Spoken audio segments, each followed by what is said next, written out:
ஆமா. போதைப்பொருள் கடத்தினேன், குற்றத்தை ஒப்புக்கொண்ட ஜாபர் சாதிக். குற்றப்பத்திரிகையில் திடுக். போதைப்பொருள் கடத்தலில் கைது செய்யப்பட்டுள்ள திமுகவின் முன்னாள் நிர்வாகி ஜாபர் சாதிக் தனது குற்றத்தை ஒப்புக்கொண்டதாகவும், அவர் எந்தெந்த நாடுகளுக்கு போதைப்பொருள் கடத்தினார் என்பது தொடர்பான பட்டியலை போதைப்பொருள் கடத்தல் தடுப்பு பிரிவு அதிகாரிகள் குற்றப்பத்திரிகையில் தெரிவித்துள்ளனர். சென்னையை சேர்ந்தவர் ஜாபர் சாதிக்.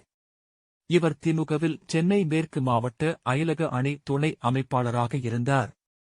இந்நிலையில் தான் போதைப்பொருள் கடத்தல் வழக்கில் போதைப்பொருள் கடத்தல் தடுப்பு பிரிவு அதிகாரிகளால் ஜாபர் சாதிக் கடந்த மார்ச் மாதம் கைது செய்யப்பட்டார். இதையடுத்து ஜாபர் சாதிக் திமுவில் இருந்து அதிரடியாக நீக்கப்பட்டார். முன்னதாக கடந்த பிப்ரவரி மாதம் டெல்லி கைலாஷ் பார்க் பகுதியில் உள்ள ஜாபர் சாதிக்கின் குடோனில் அதிகாரிகள் சோதனை நடத்தி போதைப் பொருள் தயாரிக்க பயன்படுத்தப்படும் சூடோபெட்ரின் என்ற பொருள் வெளிநாடுகளுக்கு ஏற்றுமதி செய்வது கண்டறியப்பட்டது. இது தொடர்பாக சென்னை முகேஷ், முஜிபுர், விழுப்புரம் அசோக் குமார் ஆகியோர் கைது செய்யப்பட்டனர். இவர்கள் அளித்த தகவலின் அடிப்படையில்தான் ராஜஸ்தானில் பதுங்கிய ஜாபர் சாதிக் கைது செய்யப்பட்டார். அதேபோல் ஜாபர் சாதிக்கின் கூட்டாளியான சதானந்தம் என்பவரும் சென்னை தேனாம்பேட்டையில் கைது செய்யப்பட்டார். இவர்களை காவலில் எடுத்து போதைப்பொருள் தடுப்பு பிரிவு அதிகாரிகள் தீவிரமாக விசாரணை மேற்கொண்டனர்.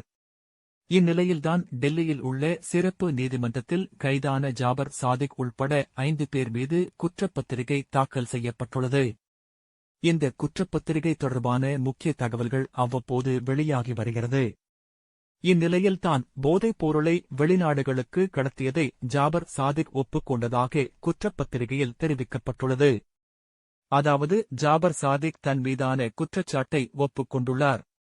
நியூசிலாந்து, ஆஸ்திரேலியா, மலேசியா போன்ற நாடுகளுக்கு ஜாபர் சாதிக் போதைப் பொருட்கள் கடத்தியதை ஒப்புக்கொண்டுள்ளார். மேலும் டெல்லியில் 3 பேர் கைதான நிலையில் பயந்து போன ஜாபர் சாதிக் தனது 2 ஐபோன்களையும் சென்னை நேப்பியர் பாலத்திற்கு அருகே உடைத்து வீசியுள்ளார்.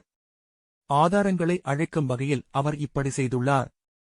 இதனால் டெல்லியில் போதைப் பொருள் கடத்தியதாக முதலில் கைதான 3 பேருடன் ஜாபர் சாதிக் பேசியது தொடர்பாக குரல் மாதிரி தடயவியல் ஆய்வுக்கு அனுப்பி வைக்கப்பட்டது.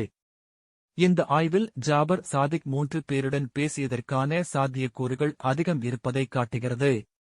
இதுதவிர போதைப் பொருள் கடத்தல் மூலமாக வரும் பணத்தை ஜாபர் சாதிக் பீச் ஸ்டேஷனில் உள்ள பணம் பரிமாற்றம் செய்யும் எக்ஸ்சேஞ்ச் நிறுவனம் மூலம் பணத்தை மாற்றம் செய்துள்ளார் என்பன போன்ற விவரங்கள் இடம்பெற்றுள்ளன. மேலும் வழக்கு தொடர்பாக வங்கிக் கணக்குகள், தயவியல் துறை ஆவணங்கள் என மொத்தம் 97 ஆவணங்கள் குற்றப்பத்திரிகையுடன் இணைக்கப்பட்டன.